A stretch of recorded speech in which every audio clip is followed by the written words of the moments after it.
Hi, I'm Meatball Saucy, and here is my V-Pen cab. I often get asked how I do certain things. While there are many great tutorials from the likes of Terry Red, Nailbuster, and Major Frenchie, I sometimes do things a little bit different. This is how I do it.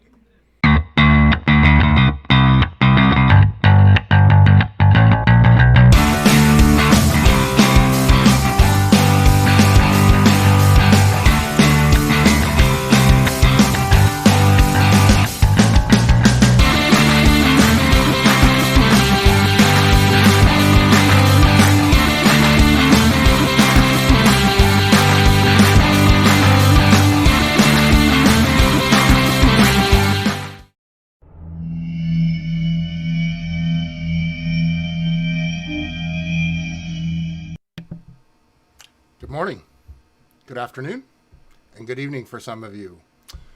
Uh-oh, Sean saying that you can't hear it.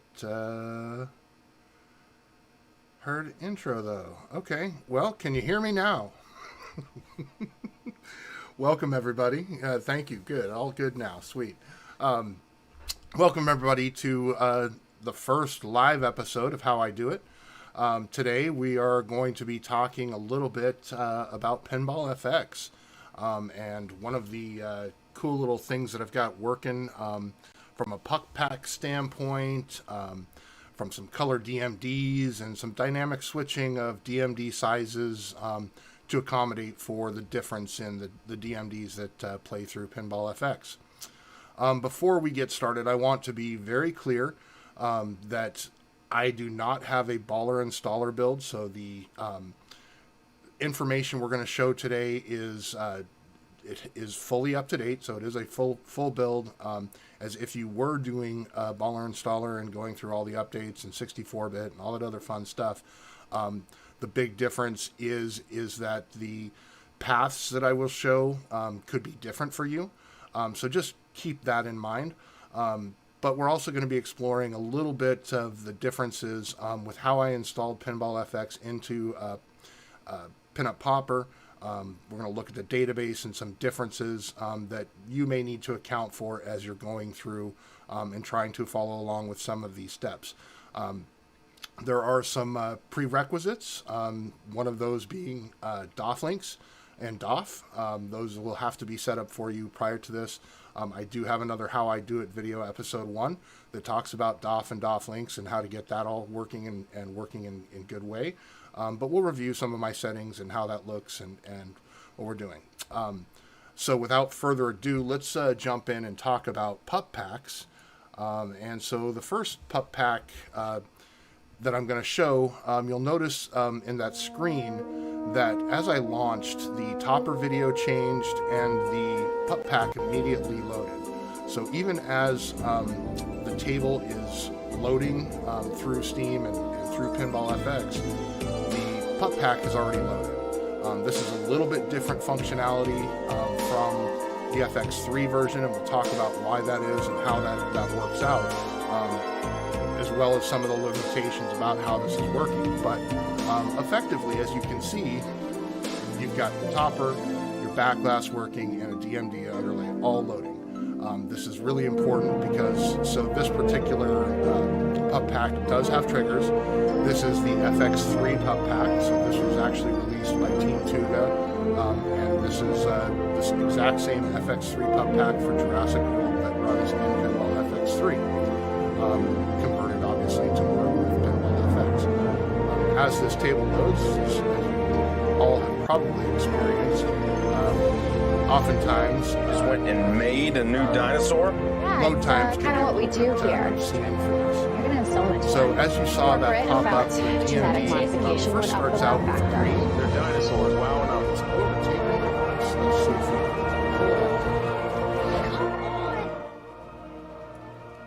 hopefully that's better.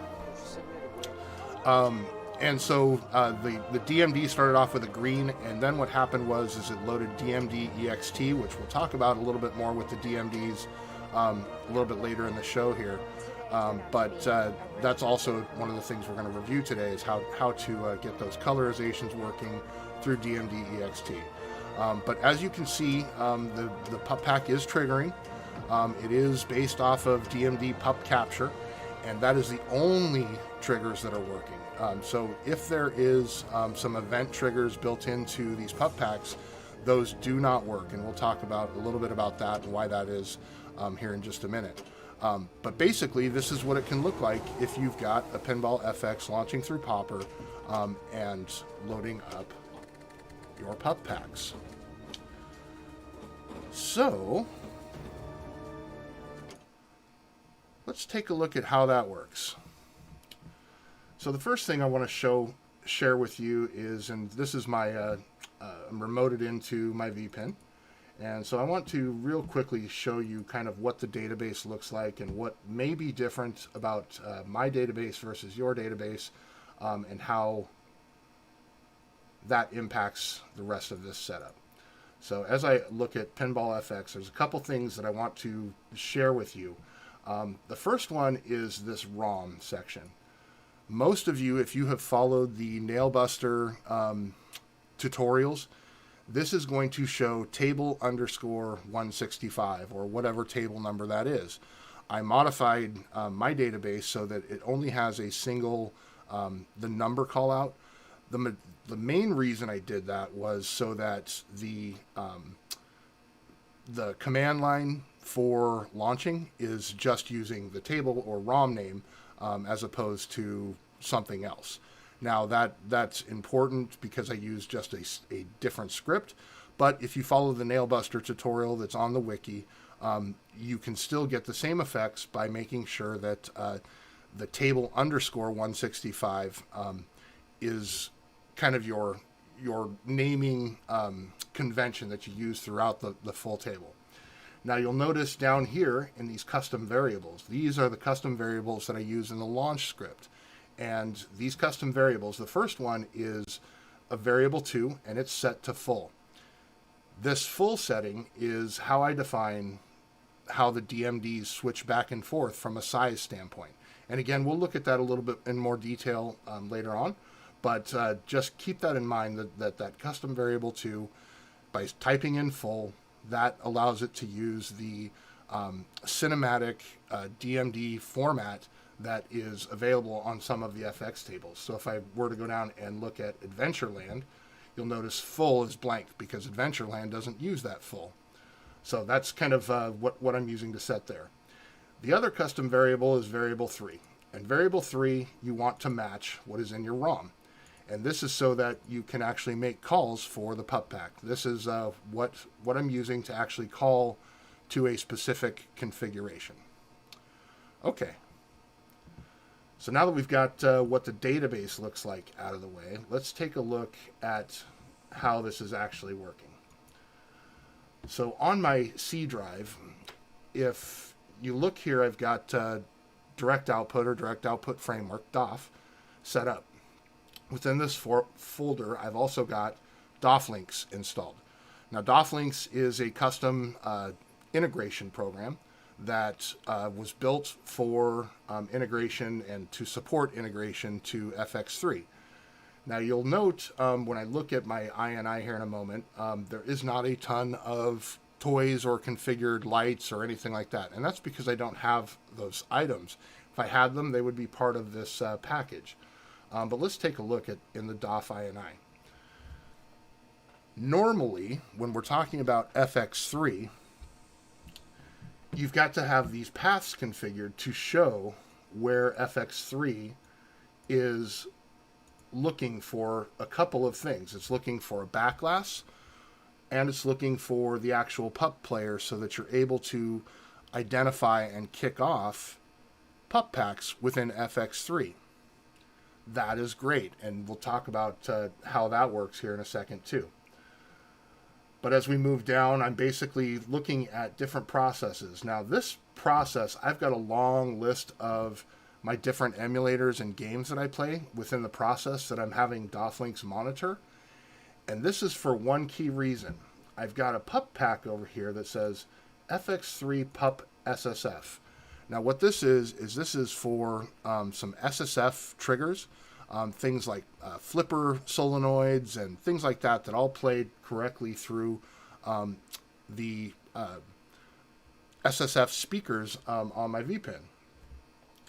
Underneath that, I've now got the PUP events so that it knows which sound to play, all tied to a specific key or keyboard press on my V-Pin, so that when I'm actually hitting buttons and nudges and so forth, those are all being triggered by the button presses as opposed to the table or the PUP pack.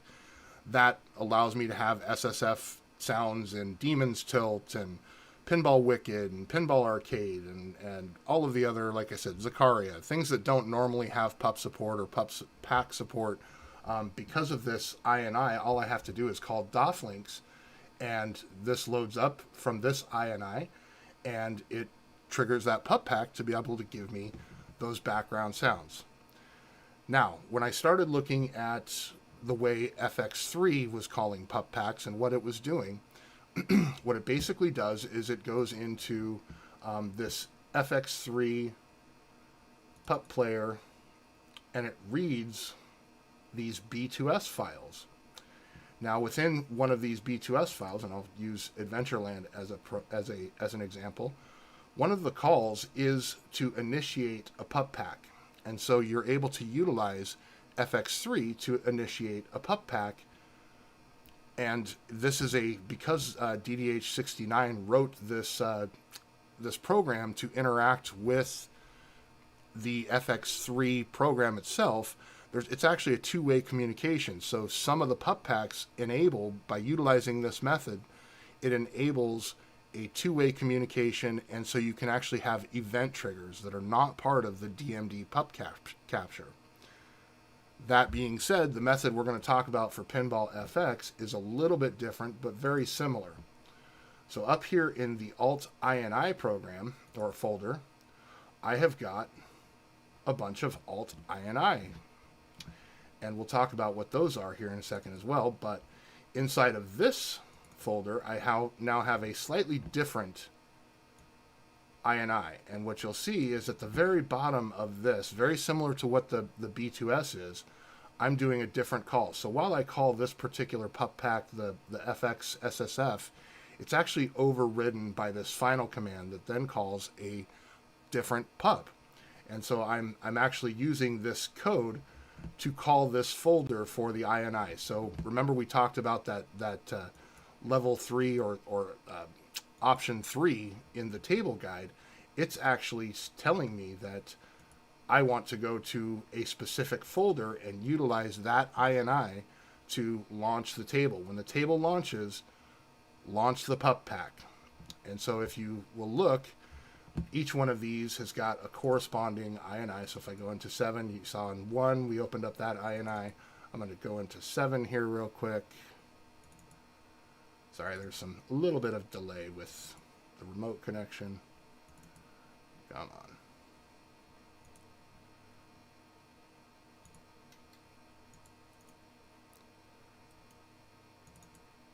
Open for me.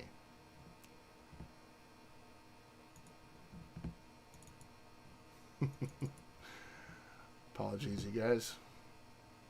Nothing better about a text stream than having technical difficulties when you are doing a text stream. There we go.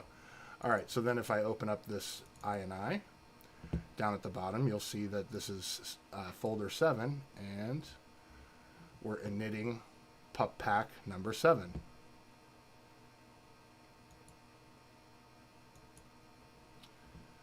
And so I'm going to show you real quickly what that looks like in the launch script to make sure we've got PUP pack number 7.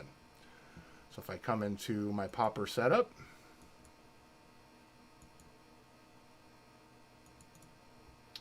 and go into my emulators, Pinball FX,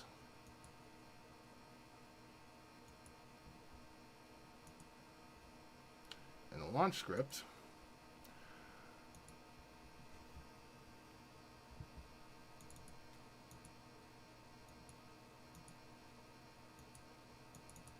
mouse clicks are not being friendly on this remote connection with the stream live.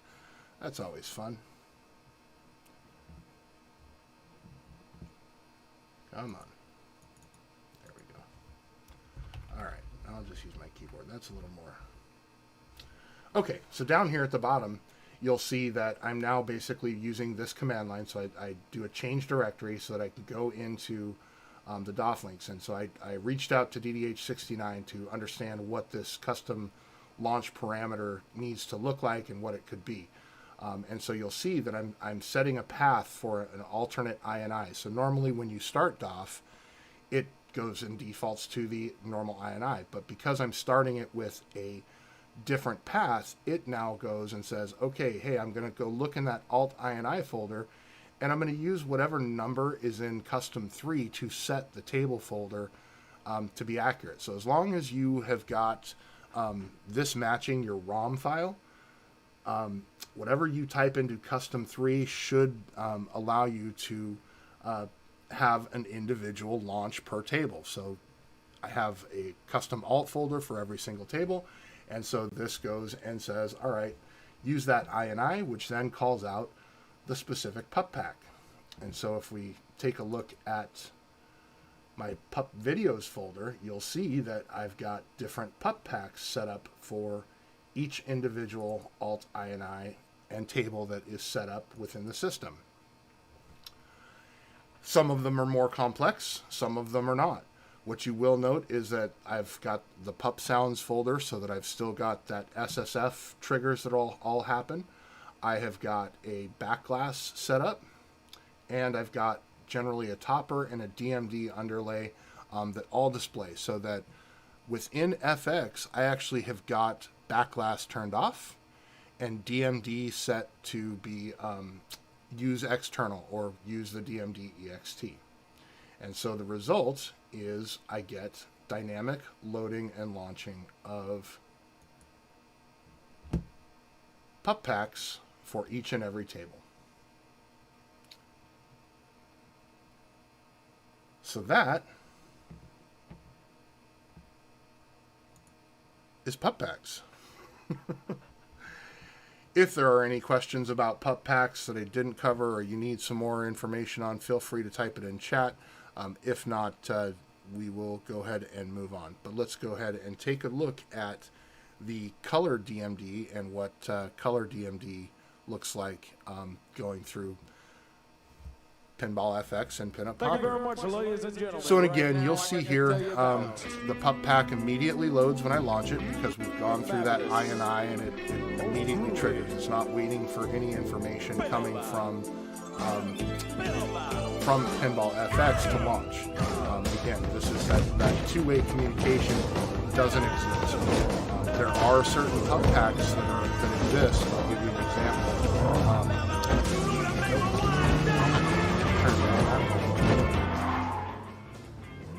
Sorry. The example that I will use, No Good Golfers. So No Good Golfers has got a two-way communication, and it utilizes the event system for some of its triggers. Now, when you load it with Pinball FX, the items that just use the DMD capture or pup capture work perfectly, right? So those triggers are there. But the events of things like ball launch that FX3 would normally send to the pup player does not work in this version. And so, unfortunately, you don't get that great integration. So you'll see here that this is actually using a colorized ROM. And this is specific because inside of Pinball FX, you have the option to use external. And by using the external DMD, you get an option to then fully utilize DMD EXT instead of what it comes inside of Pinball FX. Now, recently, DMD EXT released an update to allow for the use of colored ROMs in Pinball FX3. The best part is that just like with Pinball FX3, Pinball FX, the functionality stayed right on par with what it was, and you can use color DMDs the same way you can with Pinball FX3. And we'll go ahead and take a look at what the setup for that looks like. Okay, and again, inside of Pinball FX, you're going to need to go to your DMD menu and switch that to use external. Once you have DMD EXT set to use external, you are then able to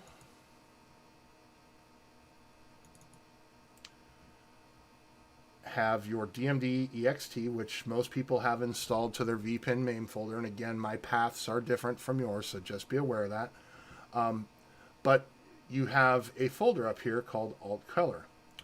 And so anywhere where the alt color is, and again, this ties back into that same scenario of utilizing the numbering system so that it matches. If you have got the item that says table underscore 109, you would want to rename this folder table underscore 109 and not just 109 like I've done here.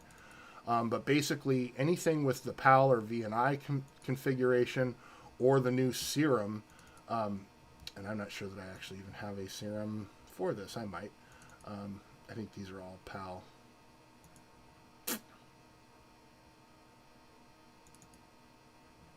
Yeah, I think they're all PAL. But the serums also work. You just have to make sure that you have a corresponding folder inside of your table that you've got to make sure you've got a corresponding folder that matches that ROM or that name that we talked about earlier inside of your alt color. And then you place your files in there. The other thing you're going to want to do to enable this is to come down to your DMD device INI. And this is where all of your systems are configured, and this is what triggers and tells DMD EXT how to perform and how it works. It starts out with a global modification. So you'll see that I have colorized true listed here. You don't necessarily have to have this set to true. You'll notice that I also have scaling to HD, which doesn't always work with these pup packs. So let's go ahead and look at how you would put and modify from the original to your table specific settings. So over here, I've got 111. And so 111, I believe, is the getaway, which we were just looking at. And so I've got the table, and again, the same naming convention would be here as if your ROM was table underscore 111. You would want to have table underscore 111 in these brackets, but because I made the change, this is the way it looks for me. And so again, going into setting the colorize to true, even if this allows me to have something different. So I've set them up, even though these colorize or are colorizing based off of the global settings, I've put in entries in this in case, for example, I wanted to not have it be true, which I was doing some testing for No Good Golfers, and you'll see one of these, and so the scale to HD is set to false, and the colorize is not here. So when I launch No Good Golfers, it is no longer being colorized. So I can set it back to colorize, but at the moment I'm playing with that because, again, that one had some event triggers that I'm trying to get a new pup capture for to update those triggers to an actual pup capture because I don't have events. But again, that part of it is not necessarily what we're talking about today, but that is something that I'm working on to see if I can do a modification to enable that to work. But basically, like I said, once you have got your DMD device INI configured for your tables, you've got the ROM information passed through to both your alt color and your DMD device INI, you are good to go, because once you set the use external on Pinball FX, that is what it's going to use, and it's going to use this DMD EXT. And that is all you need to do to get your colorizations working for Pinball FX.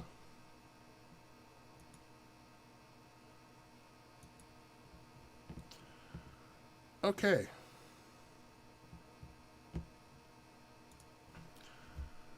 And there is colorization. Pretty simple. Again, the pathing is going to be a little bit more difficult, a little more complicated. if you have the table underscore, which that's fine. Again, it's just a method for you to be able to understand what is triggering, what is being triggered, how it's being triggered, and how you would need to set up the overall launch. Now, let's take a look at a lot of people are struggling with getting underlays and resizing and things like that to happen with Pinball FX. I'm going to show you the way this World War Z loads real quickly, and what I want you to do is I want you to pay really close attention to what happens on the DMD. This is where I'm going to bring the sound down again. So the pup pack is loaded. You can tell because the topper is up there. The back glass is also part of the pup pack. The Zen Studios is actually an overlay that is part of the actual menu, and so you'll see once Pinball FX is loaded, the menu itself turns off, and you're going to see an underlay. Now, World War Z actually doesn't use a standard format, and so what you're going to see is you're going to see that underlay disappear, and it's going to go to the full screen dynamic DMD that is available on all of these newer games. Now, what that means is that I have changed the size that I'm using in Pinball FX. I'm actually changing the configuration on the fly, utilizing that full menu option that we saw on the database for each individual table that has these dynamic tables. So you'll see that pup pack is still loaded, that underlay is still there, it's just completely hidden because FX has loaded a new window over the top of it, and it makes it invisible. And so you'll see it's still in a letterbox. There's not a lot you can do here. I think there's some things we could probably look at in the future for getting that to pop over the top. But for right now, this is about the best you're going to get for what that DMD looks like. So let's take a look real quickly at how we do that. So the first thing you're going to want to do is get your system set up to load and have your settings so you know which size is the full size and which size is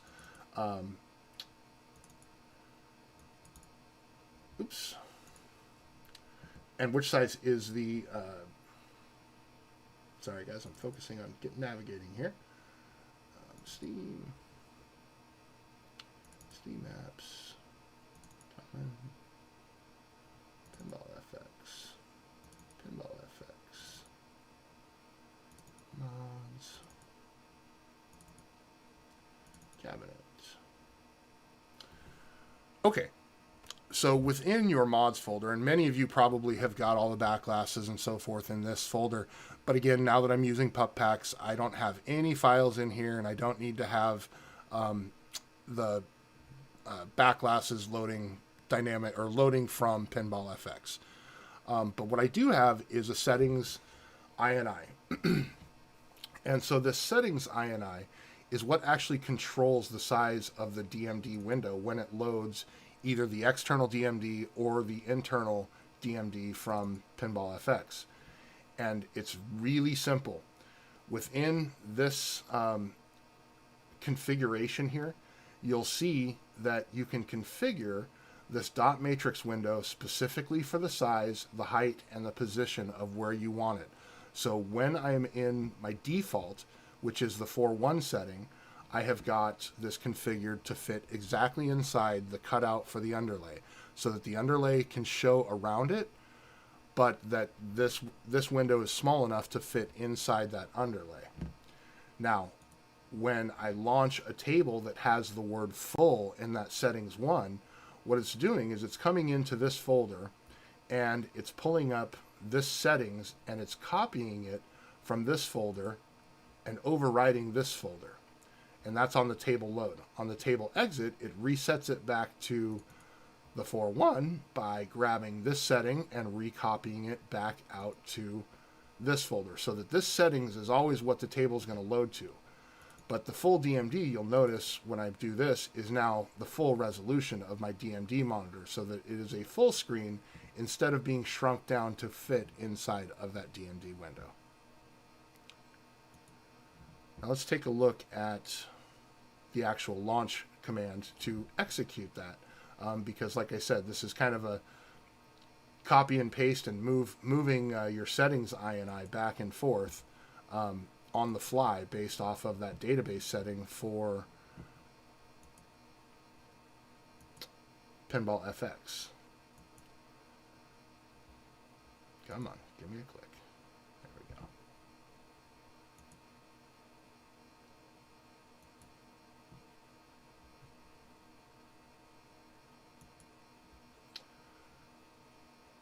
All right, so what this basically says is if the custom 2 has got the word full in it, which I showed you earlier, then I want to copy everything from this folder where it's mods, cabinet, and it's got the full path to where it says, hey, use what's in the full to the settings INI, or copy that settings INI from inside the full folder in that path we just looked at, and now you're going to copy it to this folder, which is the root of that other folder. And so this little Y at the end basically says allow to overwrite. And it's that simple. It copies the full settings out into the folder. And then when it closes, it says, hey, if I am a custom 2, I want to go back into the 4.1 folder.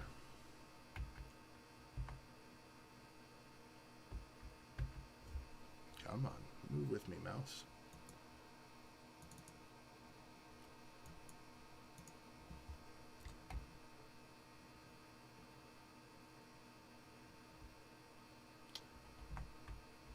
So it goes into that 4.1 folder, grabs the settings, and moves it back over into the main folder for the settings INI and copies it back. And so the only time there's any on-the-fly happening is when you have the word full in your database for that particular one. Adam, good to see you, my friend. And so like I said, this is a dynamic. I've got all of my large DMD tables configured with the word full so that as it loads, we know that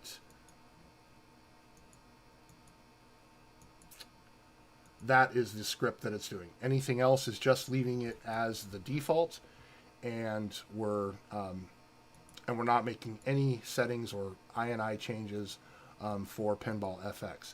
It's only happening when we call out full. And so that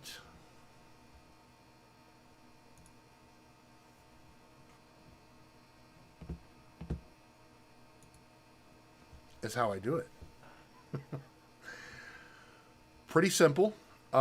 However, it does have some complexities to it. It is certainly not for those of you that don't have DMD EXT running, so you'll need to make sure you've got DMD EXT running and it's running well on your system for other emulators. You'll want to make sure your pinup player and all of the popper settings are all in play before you go into that. You also want to make sure DOF and DOF links is working properly prior to attempting this.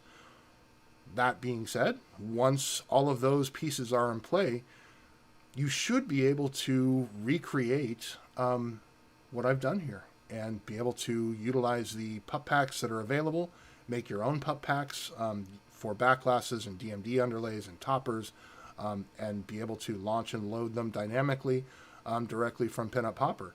And I think that is what I've got for you today, guys. So unless there's any questions, I'm going to shut it down. And I'll give you a minute to see if there's any questions.